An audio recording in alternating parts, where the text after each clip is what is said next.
Halo semuanya, Assalamualaikum warahmatullahi wabarakatuh. Perkenalkan, kami dari kelompok 3 dengan anggota Febi Femia, Amel Maisintah, dan Adit.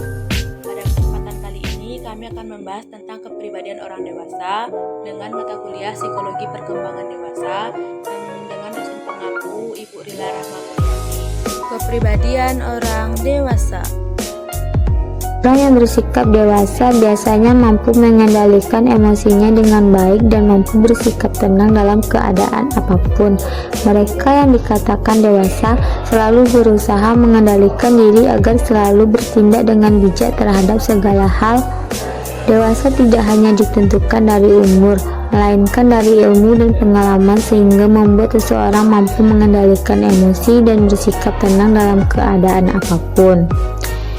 Di Q Community, mereka yang dikatakan dewasa selalu berusaha mengendalikan diri agar selalu bertindak dengan bijak terhadap segala hal. Faktor yang mempengaruhi kedewasaan bukanlah umur, melainkan ilmu, pengetahuan, pengalaman, cara berpikir, dan berperilaku, dan lingkungan sekitar.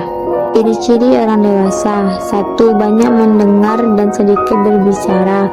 Ketika kita banyak mendengar sesuatu yang baik, maka kita akan mendapatkan ilmu sehingga dapat memotivasi orang lain. 2. Berpikiran terbuka.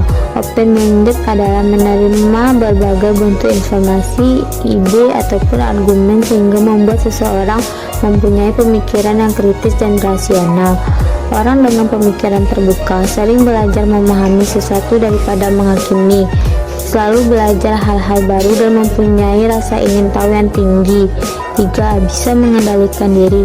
Orang dewasa tidak mengambil keputusan ketika sedang dalam keadaan marah ataupun emosi, tidak membuat janji ketika sedang merasa senang, dan berusaha untuk selalu bersikap tenang dalam keadaan apapun. 4. Percaya diri. Menerima segala kekurangan dan kelebihan yang ada dalam diri sendiri dengan membangun rasa percaya diri serta selalu berusaha mengupgrade diri agar lebih baik dari sebelumnya. 5. Tekun dan gigih. Kedewasaan juga perlu sikap tekun dan gigih untuk mencapai perkembangan pada diri.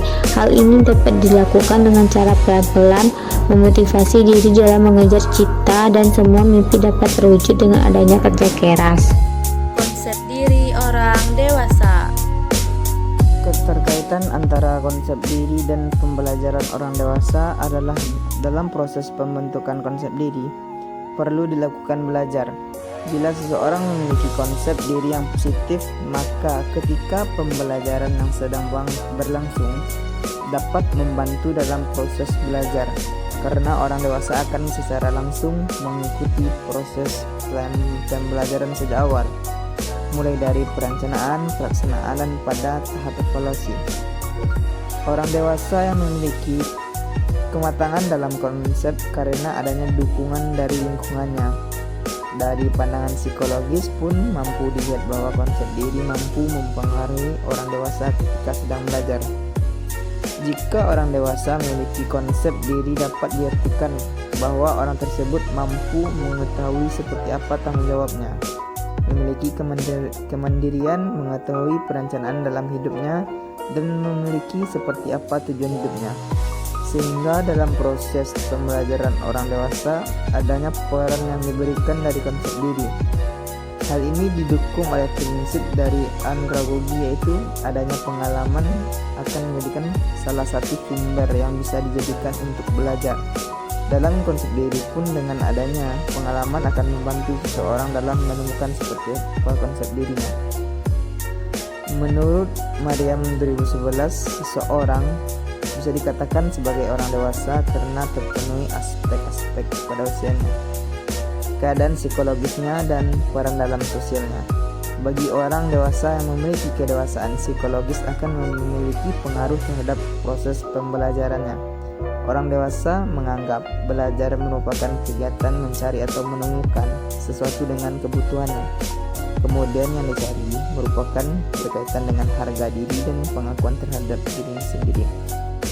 Kepribadian pria dan wanita.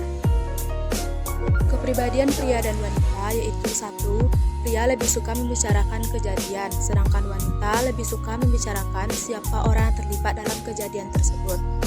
2. Wanita berekspresi atas sebuah kejadian, seperti sedih, menangis, marah, kecewa, atau bahkan senang. Sedangkan pria mencari solusi atas kejadian yang terjadi. 3. Wanita itu multitasking atau dapat mengerjakan beberapa pekerjaan dalam satu waktu sekaligus. Sedangkan pria mengerjakan setiap pekerjaan mereka satu persatu. 4. Wanita suka bertanya. Pria malas bertanya, sedangkan wanita suka menanyakan banyak hal-hal yang membuatnya penasaran. Selain itu, pria lebih cuek dan acuh sehingga mereka lebih malas bertanya. Sekian pembahasan kita kali ini. Jika ada kekurangan mohon maaf, karena yang lebih hanya perasaanku kepadanya. Kami dari kelompok 3 mengucapkan terima kasih dan Assalamualaikum warahmatullahi wabarakatuh.